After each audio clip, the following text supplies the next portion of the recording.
Hail and Mesha's Kingdom. We get patch notes for Pass of Exile 2, The Last of the Druids. There's loads of them, and you don't need to go through all of them because all essential stuff will be in this video. There's loads of buffs, loads of nerfs, and also some secret stuff.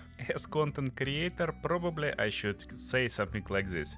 Watch till the end and you will find out the secret changes. But let's get everything right out of the way. We were promised for total change to endgame mechanics in 0.4, but it got delayed until 0.5. However, I saw some sneak peeks probably in promotional material. Lots of players missed this, at least I haven't saw any mentions, but look over here, we get Waystone tier 16, and this Waystone is not corrupted, so it definitely showcases some changes that will be in 0.5 or maybe even in this patch. We need to see. I haven't found any information about this in patch notes, but also there's loads of other secret stuff that is not in patch notes or maybe not in patch notes yet. Yeah, they will be updated throughout the week. If there will be some game breaking stuff, I will make video, but basically there's lots of changes to basic items and most of them not in patch notes as far as I can understand. And of course there is new league mechanic that will be focused on Val Temple. You can build your temple,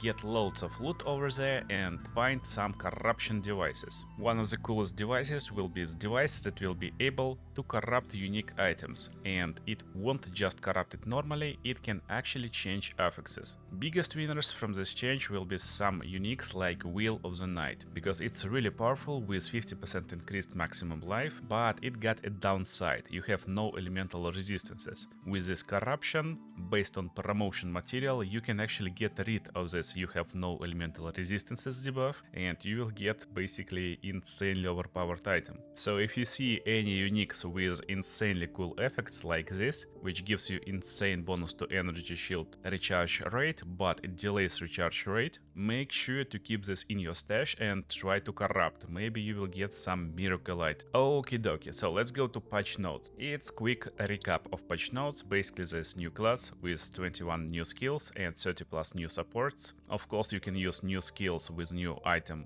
on all classes. Druid will have wolf, bear and wyvern forms, but also there will be secret forms with unique items. It's pretty cool, and with 2 new ascendancies right from the get-go. New league mechanic will be Fate of the Wild. As I told you, you can build your own dungeon, and there will be 9 new corrupting mechanics, so there's 9 new ways how you can corrupt your items basically. And there's a bunch of endgame additions at Ziri Pinnacle boss. There's 11 new unique items, and Abyss League not going away completely. Abyss mechanic will stay. There's Waystone corrupting changes, but not the changes I mentioned, so there's still no information about this tier 16 uncorrupted Waystone, but there's information that you no longer need to use desecration on Waystones, it's completely gone, as well as there's no delirium fog, so you're not using delirium materials to corrupt your Waystones. Okay, let's go to actual patch notes and how they affect you. Abyss mechanic will stay in the league, I mean it will stay on the campaign, and you will start encounter this Abyss pits starting from Act 2. It's impossible, I mean it's important to clear them, because they will have guaranteed drops of corruptible currencies, so if you want to use this mechanic inside the campaign, definitely use your time a little bit and clear these Abyss pits. Best part of patch notes is general improvements, how CPU performs, and we should get at least 25% boost in performance. But they warn us that probably it will result in some crashes, so if you're getting a lot of crashes, don't forget to report on forums or to support, and I hope they will fix it pretty fast. Now, in player changes, it's basic changes all over the place. Tailwind got some nerfs, and pretty big one. Instead of 3% increased movement and skill speed, right now it will increase movement speed only by 1% and skill speed by 2%. It's almost like 200% nerf to movement speed, and Tailwind is Deadeye ability, so no more flash Deadeyes that's running all over the place. Base unarmed attack time is now 1.65. Previously it was 1.4. This means we will attack 20% faster when we are unarmed. If this works on Hollow Palm monks, it's great. But this is definitely a change to account for new druid mechanics, because as druid you will be using your unarmed attacks with the new weapon, so they won't feel like a slap. There's a bunch of little changes, which is completely not important. Now let's go to interesting part, Ascendancy changes. The die Wind Ward has been removed, so you no longer have 3% less damage taking per tailwind, and that's also a big nerf to survivability of the die. They already been played like a glass cannons, but all the dice used this Wind Ward, so they can stand at least white mobs. Right now in this patch, monsters will be 40% more powerful, but they will be 40% less monsters. So having this movement speed is actually not as important as being able to basically clear enemies a lot faster. So you need more power, not movement speed. Still need to be tested in the game, of course. But the die is getting some love. There's added new Mirage Deadeye Ascendancy passive skill, which will give you ability to create Mirage archers that will cast skills whenever you shoot. Pretty fun stuff, so if you like this mechanic, definitely give it a try. Pathfinder getting some changes. Contagious contamination will be removed. The most damaging poison on enemies you kill spread to other enemies. Probably it's pretty obvious because Herald of Plague basically doing the same stuff. And practical remedies also removed. This point gave you ability to be immune to freeze, shock or ignite. But there's new passives that will give you ability to start your passive journey from warrior or sorcerer part of passive skill tree, and Traveler Wisdom instead of granting 5 Atlas passive skill points, which I really like. Right now will give you ability to actually change what stat nodes give you. So for example, right now you're getting dexterity, intelligence or strength, but as Pathfinder you will be able to increase your damage, global defenses or cost efficiency. It's really interesting, especially if you're playing builds that does not require loads of stats, so you max out dexterity with a little bit of gear, for example, and using your passive skill tree to have loads of damaging nodes. It's pretty interesting how it can min-max basically your build, pretty fun one. Amazon got slight reworks of few passives, but it doesn't matter too much. Ritualist will have update on Corrupted Life Force. Now it will grant you ability to deal 15% more damage to enemies affected by Blood Boil. And since Corrupted Life Force grants you this skill, it's actually big stuff. Blood Boil is still useful, and most of Ritualists actually used this node. Now it will be even more powerful, so Ritualist is really interesting in terms of power this patch. There is slight buffs to Warbringer, he was already pretty good, so he's even better right now. For Titan, Surprising Strength is removed. It gave us ability to deal 50% more damage against heavy stunned enemies. It was insanely powerful stuff, since more is multiplicative damage buff. But while Surprising Strength is removed, Crushing Impacts now also grants 25% more damage against heavy stunned enemies. So this previous node is a lot more powerful than before, but overall it's a nerf to Titan, of course. They added new Mountain Splitter Ascendancy passive skill, which probably will take spot of Surprising Strength, and it will give ability to have Aftershock on every third slam skill. Yeah, it actually will take this place, and it's pretty interesting. So if you're planning to play Titan, playing some slam skills is the way to go. Yeah, we're losing a little bit of damage against stunned enemies, but we will deal a lot more damage, especially if you somehow scale your attack speed with slow maces. Pretty interesting. So Smith of Kitava gets a pretty big rework. Manifest weapon skill will get a little bit of love, lowering cooldown of skills. Temper weapon skill will have no mana cost and will deal more damage on all levels. Fire spell on melee hit now costs no mana when triggering socketed spells. It also now grants 10% increased damage per level. That's smart, because fire spell on hit is fun ability, but it's almost impossible to scale magic damage as Smith of Kitava. You need to work on your defenses, you need to work on your basic damage, since you need to hit enemies to cast these fire spells on hit. Therefore this change will make fire spell on hit really playable. No mana cost is what we want. Each notable connected to Smith's Masterwork notable now grants plus 200 to armor. That's really big. Basically Smith of Kitava can use Smith's Masterwork and he will use normal body armor. This means no prefixes and suffixes, and instead he getting prefixes and suffixes, or basically bonuses from this part. Bonuses are big, like 75 to fire resistance, but still, you losing your increases to total armor, so in most cases it's pretty big deal. So now we will be able to get Warlord Kiras and, for example, spend 4 points crafting this armor to our preference as Smith of Kitava. This will put us at 1.2k total armor instead of just 400, 3 times more. Pretty crazy and really powerful buff. Also they removed some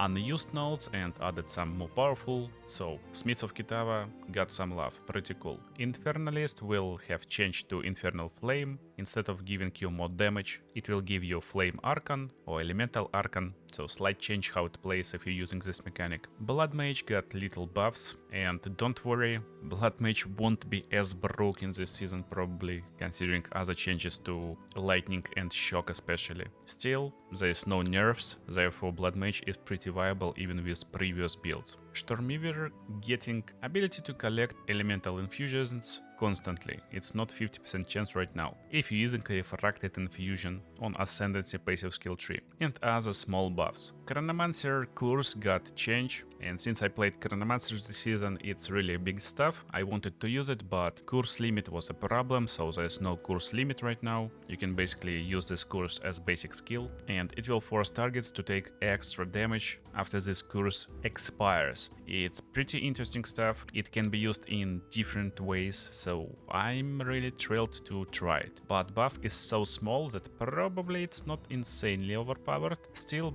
I would say curse limit is a big deal, and this will make Chronomancers pretty interesting class. Gemlink got little buff, so he can get a lot more maximum resistances, like plus 2% each. Tactician got some changes to Ascendancy, it won't change a lot. Witch Hunter got slight buff for Witch Bane, and Ceremonial Ablution now instead grants Sorcery Ward, also protects from physical and chaos damage. That's actually insanely good stuff for Witch Hunters, especially for their survival. Basically, first part of this branch will give you Sorcery Ward and you will have less armor and evasion, but armor and evasion will protect you from elemental damage. Now they also will protect from physical and chaos damage, so that's a big survival buff for Witch Hunter. Definitely take a look at Witch Hunter if you want to play something like Mercenary. Invoker got some buffs to unused passives, and I like how they changing most of their Ascendancies, basically buffing stuff that no one uses. Then we got Acolyte of Chayula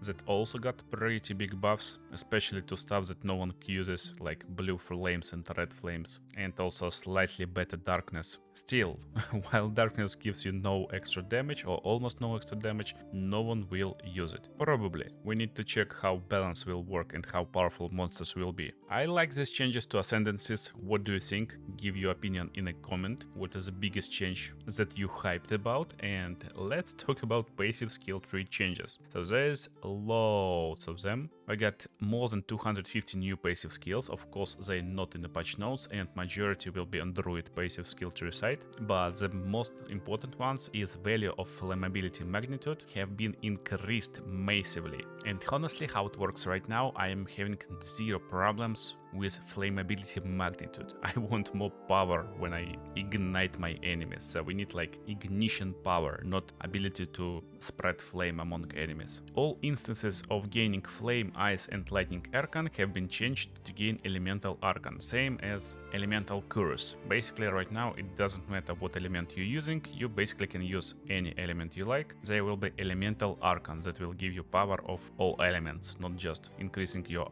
ice damage solely. Hollow Palm got big nerf because it will grant you 1% more attack speed per every 75% item evasion rating. Previously it was 25, so there's a lot less attack speed, but base attack speed time is 1.65. So yeah, this change works on Hollow Palm, but Hollow Palm got nerfed. Probably numbers will be the same. Let's pull it up. So for example, we got 750 evasion right now. Divided by 25, we will get 30% attack speed. It will be 1.4 multiplied by 1.3, and in the end we will get 1.82 attack speed. Now we will have 165 based, and it will be 10% from 750 evasion, so we multiply it by 1.1 and we will get 1.815.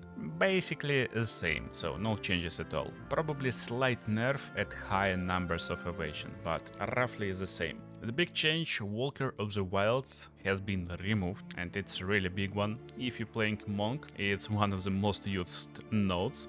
Basically Mana Leech recovers based on elemental damage types instead of physical damage. And this note alone gave you ability to basically use your abilities as Invoker, and all abilities got elemental damage type, and all of them was recovering your mana, so it was like completely impossible to stay without mana. They moving it into newly added lineage support, so now it will be able to be placed only on one skill. This skill will be less powerful because there will be one less support gem. That's big. That's actually a pretty big nerf for invokers and monks in general, and maybe even for Dead Eyes and Pathfinders. I guess they also use this stuff, but it's fine. Unlimited mana is bad game design, I would say, if you're planning to balance skills. Some skills are supposed to have like high mana cost, so you can use it every now and then and not hold the button.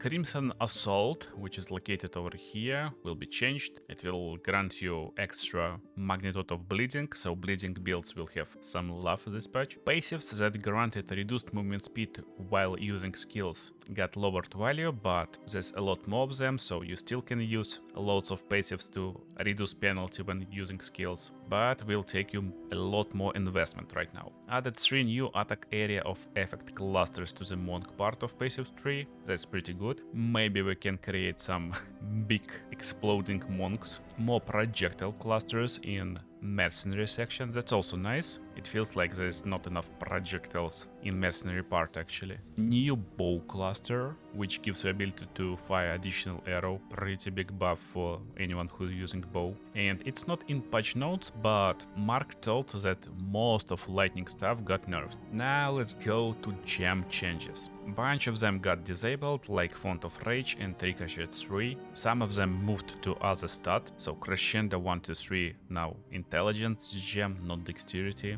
whatever. World drop lineage supports are now less common overall, so we will get a lot less these unique supports. Maybe they will be a lot more valuable, we'll see. Most used got nerfed, like Atalui Bloodletting. Some of them got buffed, and some of them got buffed significantly. For example, Zov's Fire, Ash Radiance, Tool's Stillness, and Ul Nitol's Embrace, instead of taking 20% of different damage types and adding it as chaos damage, will take 40% of damage. That's 100% increase. Basically, it's 2 times more damage, it's big buff, and they was really good. You're wondering why everyone used it, or most players actually tried to use it. It's really powerful stuff, but I would say why? Because they, based on other notes we will check soon, decided to actually buff drops from pinnacle bosses. So for example, this support lineage gems drops from Zesht, from Breach pinnacle boss, and other uniques that drop from Zesht also got buffs, so that's a big stuff, and I think it's a move in the right direction, since normally you actually ignore this content in most cases because there's nothing useful. Right now this stuff will be insanely cool, powerful, and when you drop something like this, whoa, you will be hyped. I actually like to farm and wait until something like this drops, so that's a big one, and we will get big dopamine hits. All other stuff again is basically slight buffs to underused skills, slight nerfs to overused skills. For example, Arasa's Assault was really underused. It gives you crossbow reload when you dodge, and previously you loaded just 3 bolts, right now it will be 5 bolts, but at the same time you will load more bolts to your skill, and at the same time you will have increased attack speed, so that's pretty fun support gem right now. And for some reason Arjun Medal got buff also. It got 100% chance to load a bolt on dealing killing blow. Previously it was just 35%, so that's a big buff to Arjun's Medal. It was like best in slot for crossbow clearing speed, and right now it's completely overpowered. I don't know what they thinking about, but maybe it will be a lot more rare, so it will be insanely valuable and cool drop. Poison builds will be buffed because this lineage support gems basically increased their power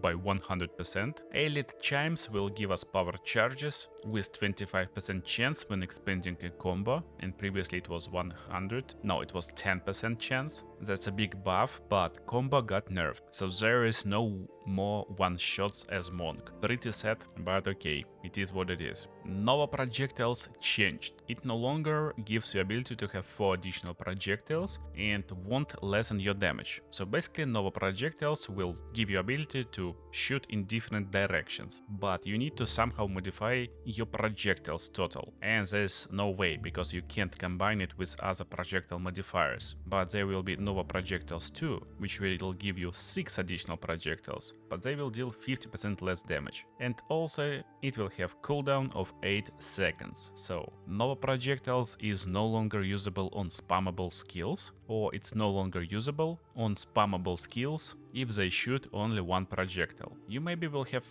some ways how you can use it on Stormweaver or basically on Sorcerer, since this passive tree, this part will have bonuses to projectiles. This cluster basically gives you ability to fire additional projectiles, and for other classes it won't be mandatory best in slot support gem. Pretty good change. Chain changed a little bit, so if you're using it, don't worry too much. Chain 3 is still pretty good, but overall we got slight nerfs. On Chain 2, I guess, based on these numbers. Or it's roughly the same. Culmination, as I told you, now got cap, and also it nerfed. Previously it dealt 3% more damage per combo consumed, right now it's only 2%, and combo is limited by 20. So there's no more ways how you can build combo up to like 200 and hit for 1 million damage. While I think this change is fair, this cluster is kinda useless. It gave us ability to build additional combo on hit with slight chance, and it takes 4 points to get over here,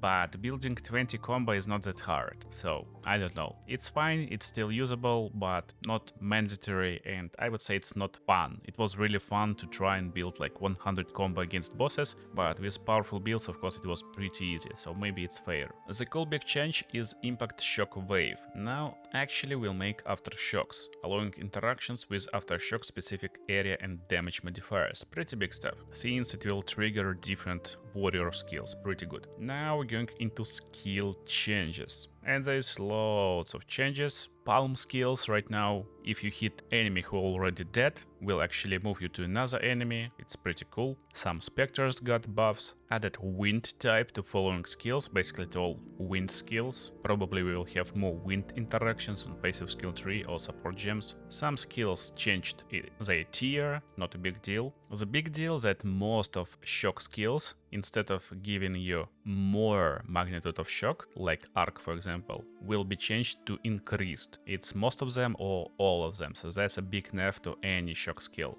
Overall, there is mostly balanced changes left and right. The biggest one that we instantly see is Comet. For some reason it got double damage right now. Comet is just too OP in this patch. If you wanted to try Barrier Invocation or cast on minion dash, they got Spirit Reserve reduced from 60 to 30. Electrocuting Arrow now have better attack speed, dealing slightly less attack damage, but overall it's a buff, and also it converts a lot more physical damage to lightning damage. Probably it will be usable skill right now, since it was like insanely slow. Some changes to Ice Archer, but again there's like loads of changes to skills, especially ice skills, that is not in patch notes, based on what GGG said. And overall nothing groundbreaking as far as I can see. Obvious changes: Lightning Rod will have less limit. Right now it's limited to 10, previously 20, and Lightning Arrow no longer bypasses charge up time of Lightning Rod, so it can only occur every 0.1 second. Of course it needs to be tested in the game, but basically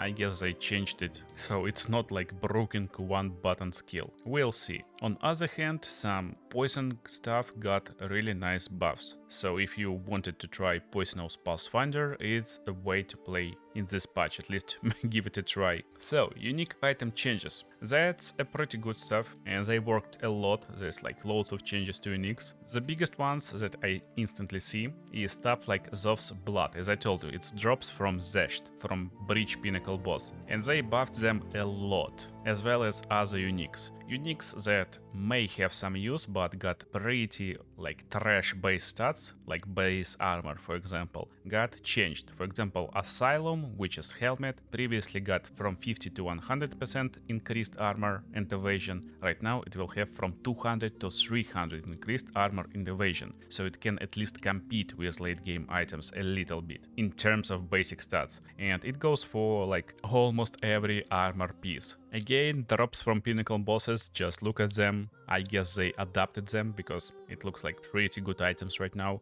Choir of the Storm, which is also dropped from Zesht, is amulet that gave you from 20 to 30 lightning resistance and got some nice skills that will trigger lightning bolt on critical hits, so it's pretty cool amulet, but you're losing loads of value because, well, just 30 lightning resistance, it's not enough in the late game in most cases. Right now it can have up to 100 lightning resistance, so that's a big stuff. Basically you can cover wall lightning resistance just with one single amulet by using this amulet and also adding lightning quality on top, and then you clear all the resistances with different gear types. Pretty cool. Same goes for Pandemonius amulet that gives you cold resistance, but probably biggest change among them all is there's no longer debuff to chaos resistance with controlled metamorphosis.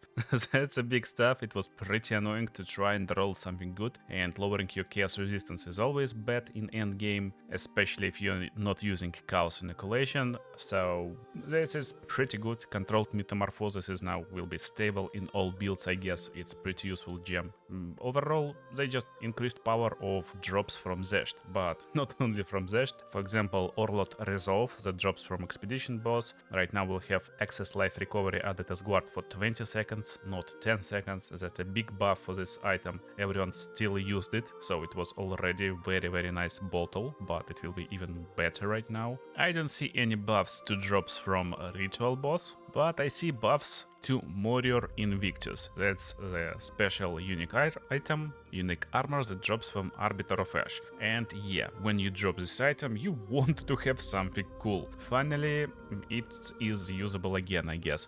Basically, it will have better resistances, so that's always good to compete with endgame resistant items, but also it will have buffs on all the stats. Right now, it can give you, for example, 6 spirit per socketed rune, and you can socket, for example, 5 runes inside. So you will have like 30 spirit, not a big deal. Right now you will be able to have up to 14 spirit per socketed field, so you can have almost bonus 100 spirit from this armor alone, if it perfectly rolled. And if you wall it, yeah, you can have even more. Pretty cool, and it changed basically on all the stats. The biggest winner, I would say, is Thunderfist Crackling Palm. If you don't know, it's basically unique for Hollow Palm monks. It gives you ability to chain lightning on unarmed hits, and it will deal 40% more lightning damage. Not with your fists, but with this skill. So the skill will deal more lightning damage. Pretty cool.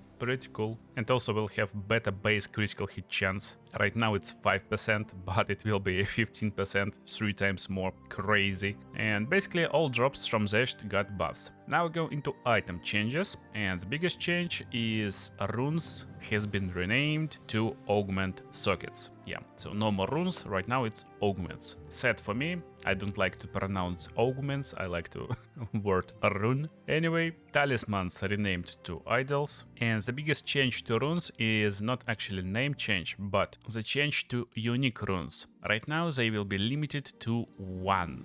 Yeah, so no more stacking of unlimited attack speed on gloves. You still can use different runes, but you can use only one of each type, so there's no boots that gives you 100 movement speed. It will basically tone down some fast classes movement speed and will bring up slow classes movement speed closer together. Pretty good change. And there's some changes, but again nothing like game breaking, so a lot of pretty basic stuff that probably won't change how you use them. So if you wanted to use runes that increased your recoup effects, you still will use it, but you will be able to use only one right now. It will be more powerful, but again it can't be stacked. The biggest change to items is focuses and staffs. Yeah, so in current patch, if you play Wand and Focus, it's best way to play. Focus gives you loads of energy shield, while at the same time Focus can roll level to all skills, it can roll level to magic damage, stuff like that, and basically combination of Wand and Focus always superior to Staff. But right now, Staffs will have better rolls, better damage, so if you have increased spell damage, increased fire damage, increased level to all skills, it will be a lot lot higher on stuff, and it will be higher damage wise than combination of wand and focus, but at the same time focuses got buffs. So focuses will provide better energy shield, and while it doesn't look like a big change on paper, it's actually like 20% more energy shield base, and when you're adding loads of stuff and loads of passive parts on passive skill tree, on your other equipment, you actually will have a lot more energy shield if you're going with wand and focus, so you will be a lot more protected. But if you sacrifice this energy shield, well, you have a lot more power with stuff right now. So if you're building glass cannon mage, go for stuff. If you're building some all-around mage, go for focus. Here is the changes to maces. Totemic Great Club and other maces like this will have different effects.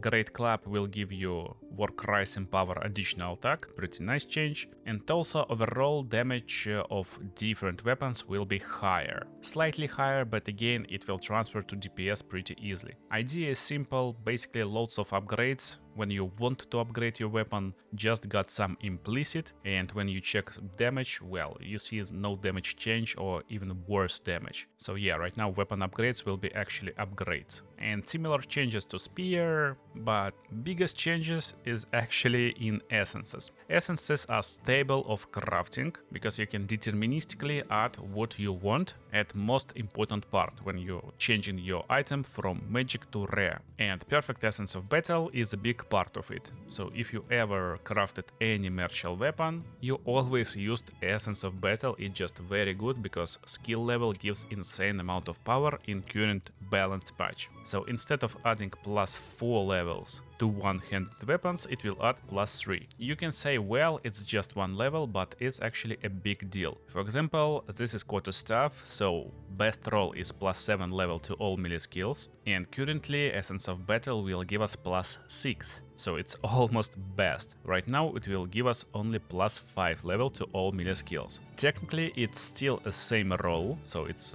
of battle modifier, but it's low rolled of battle modifier. And yeah, it's not a big deal, it's still powerful, but at least there will be a big difference between +5 and +7 right now, and even between +5 and +6. I think it's a good change. I think having something of tier 3 guaranteed is a good stuff, since if you somewhat lucky and you got all buffs, all affixes on weapon of tier 3, so if you rolled like tier 3 extra fire damage, extra elemental damage with attacks, increased physical damage, tier 3 is fine. It's a weapon that is capable of clearing tier 3 pinnacle bosses. You will feel good with it, you will clear content, so it's pretty good weapon. But it's not best in slot, so you still got something to work for. The game is not ending. Right now, basically you can craft your best weapon in 5 minutes and that's it, you don't need to chase anything. Essence of Sorcery got buffed, so increasing spell damage is a lot easier right now, pretty cool. And technically that's it, so there's no other changes to crafting, at least in patch notes. And it's really interesting. Well, we have changes to omens, because if there will be no changes to omens, if there's still omen of homogenizing exaltation in the game,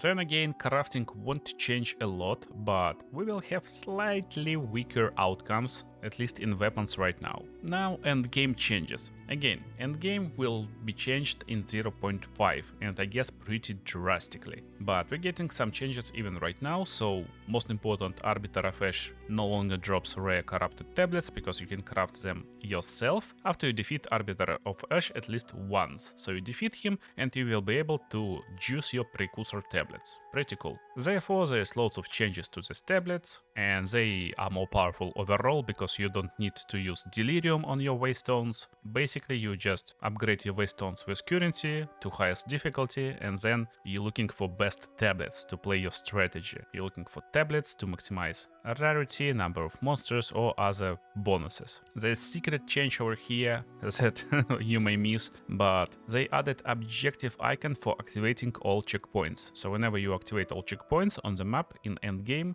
you will see all map content revealed. Pretty cool. So basically you just activate first checkpoint. In most maps there's actually like 2 checkpoints, the second near the boss. I guess you clear the boss and you will see like all uniques, all rare monsters and stuff like that. Delirium will no longer have reward bar indicator, instead delirium monsters will have a chance to drop liquid emotions. Actually, in current patch, I don't know, do you need these liquid emotions or not? Probably they will be a lot more rare, therefore you won't be able to collect like loads of them pretty easily, since only use for liquid emotions right now is to instill your amulets. I guess that's it, nothing else. And delirium bosses will have guaranteed liquid emotion drop, so juicing your delirium if you're focusing on this content and playing mob bosses is the way to go if you're looking to upgrade your amulet. I like these changes actually, I see where they're going, and that's exactly what I wanted from the game. For example, delirium right now will be the content that you play to instill your amulet, to get these liquid emotions, so you can use them to instill amulet. Again, biggest problem right now, that there is no other use for liquid emotions. So you can't instill your waystones, therefore like where you want to use them, only on amulets. So when you're playing delirium, technically you're playing only to get liquid emotions. And of course simulacrum splinters to farm simulacrum for valuable drops. They need to find a way what you else can instill, probably. But overall that's fun changes. Basically I like idea when you need to farm content to get some certain result. You want to upgrade your amulet, you run delirium. So you want some fun uniques, you go for breach. And of course if you want to upgrade your amulet rings and stuff like that. That's how like endgame content should work, at least in my opinion. The biggest change that I don't see in patch notes, or maybe it's hidden somewhere over here, basically there will be less monsters, but they will give you more experience and they will be more powerful. That's a big stuff and it will change gameplay a lot. It's exactly what will change endgame. So instead of, let's say, full screen of monsters that is blown up by a single herald explosion, because it's basically chained between everyone, you will have few packs everywhere, and some of them will have really evil guys, some of them will be like little packs, and basically after you blow up little pack, it won't spread poison and herald explosions off screen to other packs, based on footage provided by GGG at least. So then when you approach this pack, you need to be careful because it will be 40% more powerful, probably you want to one-shot it, you need to play around a rare enemy, around their modifiers, but they will give a lot more drops. So after defeating this enemy, they will be like loot explosion and big beam from the sky. That's a big change actually to endgame. I don't know why it's not in patch notes, maybe they adjusting numbers a little bit, maybe it's like stuff that you don't need to know. It's basically a secret change how game will feel, and it will change meta a lot. So if there's no need to have full screen clear, well, there's a lot other builds will be viable. Right now some stuff is basically unplayable because you just need to clear wall screen in one hit or you will be doomed. So there's some monster changes, mostly improved behavior and visibility. Probably biggest stuff you need to know that Blind Beast in campaign in Isle of Kin, it's Act 4, will drop blank greater rune, so you can exchange it with Danik for a greater rune of your choice, from selection of course. This will improve your power in campaign, guaranteed, but normally he drops Tome that gives you passive skill points. Right now this Tome moved to Dark Mists, and at this point when you play Act 4, Dark Mists is basically the island that you skip, because it's a Delirium Island, it gives you some liquid emotions, basically useless stuff that you don't need if you're speedrunning. So right now you need to complete this island to get weapon passive skill points. Makes sense, because it was skippable island, right now it's island you want to play. Some user interface changes, nothing game breaking, unlocked microtransactions, and loads of bug fixes. And that's it. I hope you enjoyed this video, this quick recap of loads of patch notes. If there will be anything groundbreaking, I will post new video, because sometimes I drop changes to patch notes and they're pretty sneaky. But from me you may expect leveling guides for all classes, and don't forget to join my Discord if you want load filters and other stuff. See you in the next videos.